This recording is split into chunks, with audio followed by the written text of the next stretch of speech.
বিসমিল্লাহির রহমানির রহিম। আসসালামু আলাইকুম। সবাই কেমন আছেন? আশা করছি সবাই ভালো আছেন। আজ চলে আসলাম মজাদার একটা তরকারি। কখনো কি খেয়েছেন ঘাটি দিয়ে আর পুঁই শাক দিয়ে? আজ আমি এটা রান্না করে দেখাবো। এই পুঁই শাক হয়েছে আমার গাছের। আমার আম্মু সকালবেলা প্রচুর বৃষ্টি হচ্ছিল, তো উনি কেটে সবগুলো রেখে দিয়েছে। যাই হোক, আমি এটা দিয়ে এখন এটা রান্না করে দেখাবো কচু দিয়ে, যে কচুর ঘাটি দিয়ে। এটা আমি সুন্দর করে এখন পরিষ্কার করে নিয়েছি। আমি এখন একটা পাতিলের মধ্যে পরিমাণ মতো তেল দিয়ে সেখানে কিছুটা পেঁয়াজ কুচি দিয়ে দিলাম আর কিছুটা কাঁচামরিচ দিয়ে দিলাম। দিয়ে ভালো করে নাড়াচাড়া করে পেঁয়াজগুলো আমি ভেজে নেব।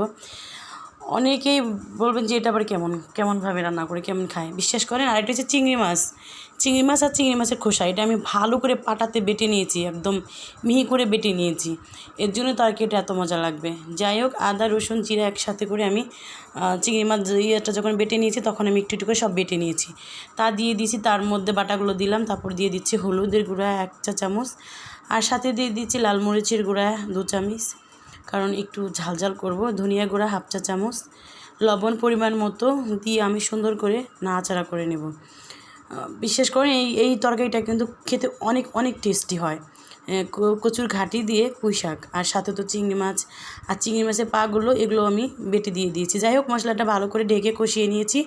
তারপরে দিয়ে দিলাম আমি সেই চিংড়ি মাছ আর চিংড়ি মাছের খোসাগুলো বেটে একদম মিহি করে নিয়েছিলাম, সেটা ওর মধ্যে দিয়ে দিলাম।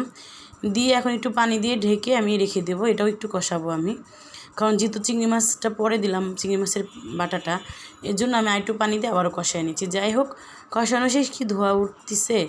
এর মধ্যে আমি কচুর ঘাটিগুলো দিয়ে দিলাম, দিয়ে ভালো করে নাড়াচাড়া করে নিচ্ছি।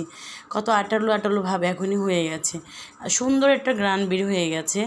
যাই হোক, এটা আমি সুন্দর করে নাড়াচাড়া করে নেব। নিয়ে তারপরে আমি আবারও কষানোর জন্য একটু পানি দেবো, একটু বেশি করে পানি দেবো, কারণ যেহেতু শাক সহকারে আমি এখানে কষাবো, তার জন্য একটু বেশি করে পানি দিয়ে আমি একটু ভালো করে এটা ঢেকে রেখে দিয়ে কষিয়ে নেব। 2-3 মিনিট আমি ঢাকনা দিয়ে ঢেকে রেখে কষিয়ে নিব। এখন দেখেন, ঢাকনাটা তুলে এর মধ্যে দিয়ে দিচ্ছি সেই পুঁই শাকগুলো।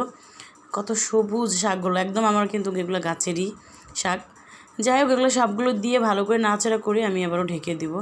এটা কিন্তু কচুটা কিন্তু এমনিতেও এই কচুর ঘাটিগুলো এমনিতেও কিন্তু এই কষানোর মাধ্যমে সিদ্ধ হয়ে যাবে। যাই হোক, এই বলতে দেখেন আমার কিন্তু ঘাটিগুলো সিদ্ধ হয়ে আসছে। তারপরে দিয়ে দিলাম ঝোলের পানিটা।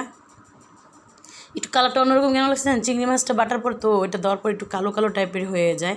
যাই হোক, তরকারিটা হয়ে গেছে, আমি নামিয়ে নিচ্ছি। সবাই কিন্তু কমেন্ট করবেন আজের এই রেসিপিটা আপনাদের কাছে কেমন লেগেছে। ভালো লাগলে অবশ্যই এটা লাইক করবেন, শেয়ার করবেন, কমেন্ট করবেন। আর যারা এখনও ফলো করেন না, ফলো দেবেন। যারা ইউটিউবে চ্যানেল থেকে দেখছেন তাদের পাশে থেকে বেল বাটনটি বাজিয়ে দিবেন। সবাই ভালো থাকবেন, সুস্থ থাকবেন, আর অবশ্যই কিন্তু ট্রাই করবেন কচুর ঘাটি দিয়ে পুঁই শাকের তরকারি।